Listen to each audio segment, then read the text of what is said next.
L'affluenza è stata ottima, forse anche al di là delle più rosee aspettative, almeno per questa mattinata. Speriamo che continui così, perché è un impegno importante, gravoso, però sta dando i suoi frutti. La battaglia contro il Covid, lo screening è fondamentale, l'abbiamo già potuto appurare nelle due tappe che abbiamo già fatto, quella in Ogliastra e quella nel Nuorese, e qui sicuramente darà il suo contributo ulteriore per tenere sotto controllo la pandemia in generale, ma speriamo che contribuisca in modo particolare a tenere sotto controllo l'eventualità di arrivo di varianti, di nuove varianti.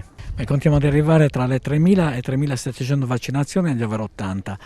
E ricordo che in concomitanza con l'operazione di screening così importante, fare una campagna di vaccinazione di questo tipo è la prima volta che si verifica a livello nazionale, è un impegno molto gravoso del quale non posso che ringraziare tutti quelli che hanno collaborato, a cominciare dal personale ovviamente il nostro personale sanitario, ma i sindaci, gli amministratori locali, i volontari, tutte le forze dell'ordine, l'esercito, tutti quelli che hanno collaborato.